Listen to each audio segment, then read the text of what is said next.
Ngiyabingelela ntambama zindlalifa zezulu Kingdom Citizens bazalwane egameni lika Jesu Kristu waseNazaretha. Ngiyambonga uNkulunkulu ngalethuba ukuthi ngenze i-part 2 namhlanje yobunye bomzimba kaKristu, about the unity of the body of Christ. So ngaphambi kokuthi ngiqhubeke-ke bantwana basekhaya, ngizocela ukuthi nithathe lamavesi alandelayo. Matthew chapter 12, Matthew chapter 12 verse 22 to 28. Matthew 22 chapter 12 verse 22 to 28. Matthew 22 again verse 39, 22 verse 39. Bese ku 1 Corinthians chapter 13 verse 13. Kube Ephesians chapter 4 verse 1. Kube 1 Corinthians chapter 14 verse 40. Ephesians chapter 4 verse 11. Ephesians chapter 4 verse 11. Kube uTimothy oqala 1 Timothy chapter 3. Umfunde nje ukuthi uPaul wayithini kuTimothy. And then kube Ephesians chapter 4 verse 3 to 5. Ephesians chapter 4 verse 3 to 5. Okay ke uqhubeka ke ngizofunda nje masinyane mayelana ke nayo le topic yani yobunye bomzimba kaKristu. Ephesians chapter 2 verse 13 to 18. Ngizocela ukufunda masinyane mayelana nobunye. Kepha manje kuKristu Jesu nina enani kude senenziwe abaseduze ngani ngegazi lika Jesu uKristu, ngoba yena ungukuthula kwethu owenza kokubili kwaba kunye, i-unity leyo, okubili wakwenza kwaba kunye, nowabhidliza udonga olwahlukanisayo olungibutha ngenyama yakhe ewenzile ize umthetho wemiyalo esezimisweni ukuba adale kuyena labo ababili babe muntu munye omusha enze ukuthula. Hallelujah. Ephesians chapter 2 verse 13 to 18. Tezwa ukuthi ke ngenyama yakhe wabhidliza udongo olwalukhona kwaba kunye. Okay.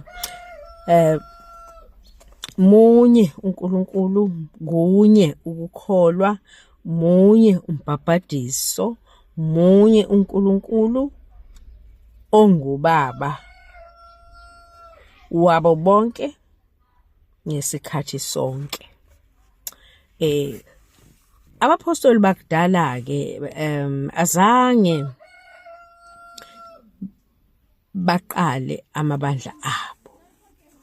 Yes, for example, uPaul wayehamba aplante amabandla. Sichazile ukuthi yini ibandla eqaleni. Aplante or ashiye a group of people like assembly njengoba ngangichazile ukuthi liyini ibandla. Kodwa azange aclaim ukuthi elakhe. So i-ownership nje azange yenzeke. Okay.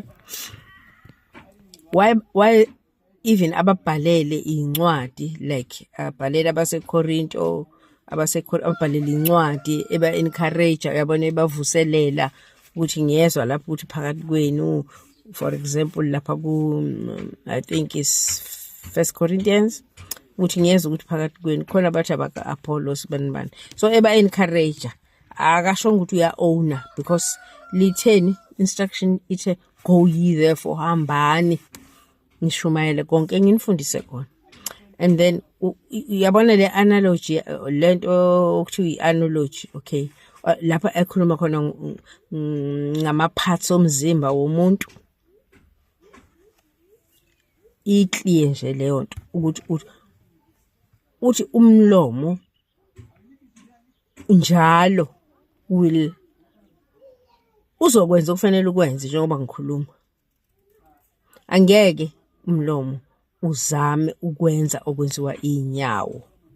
Yabona nje uma ungayikheshi leyo ukuthi we are one. Umzimba kaKristu uwodwa, awukho divided. Yabona nje umoya ongcwele ungakusiza uketch up ukuthi ama body parts ethu agcina kanjani lo mzimba esikuwo owodwa, kepha ube nama parts ahlukene, ube united.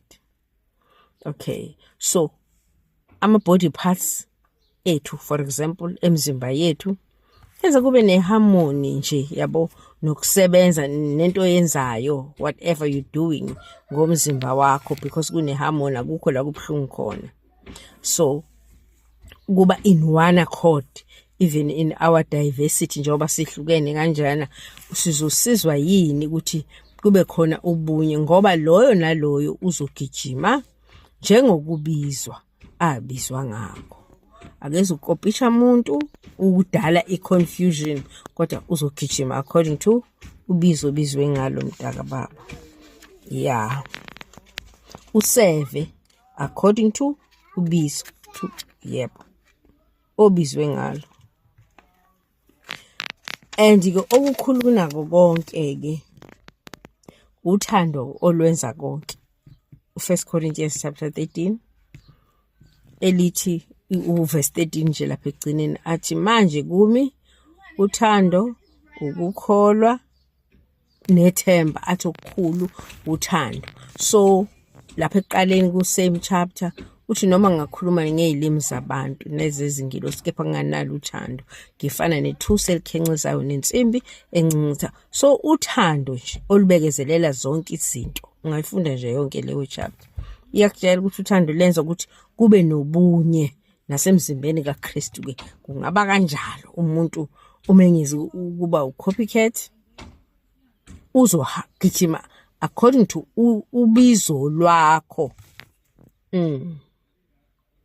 And ke enye futhi elinye ivesi yileli abafundi babembuza khona ukuthi umuphi umthetho omkhulu. Washo kuJesu lo ukuthanda uNkulunkulu, kepha ngithanda lo wesibili ke uthi uthande nomakhelwane wakho njengoba uyithanda.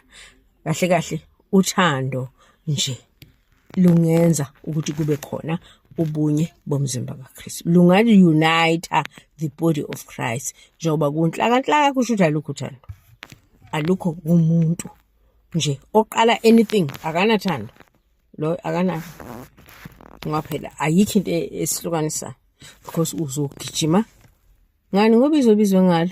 Uma umpostoli uyagijima, uma umprofeti njalo njalo, ayikho into kufanele isihlukanise.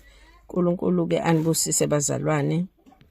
Ivideo elandelayo ngiyacabanga ukuthi ngizokhuluma ngokwahlukana, division, ukuthi yini enza ukuthi mhlambe ngiqale ngama benefits, ukuthi kusiza ngani kibandla uma lilinye. uNkulunkulu anibusise.